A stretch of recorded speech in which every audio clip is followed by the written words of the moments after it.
Let's review how to use the dot chart accordion on the charter page of Toolkit.law.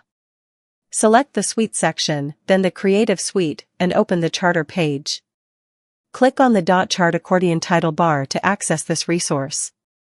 Here, you'll find an interactive workspace that converts raw data into visual points for quick comparisons. Start by setting your x-axis and y-axis titles, then enter values for each group.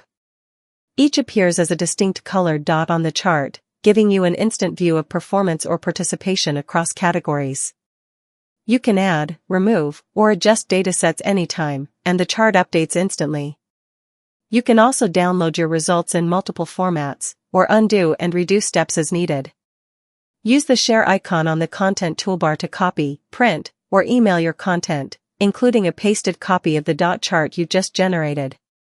The dot chart accordion helps legal professionals identify trends, outliers, and performance patterns at a glance, turning complex data into clear actionable insights.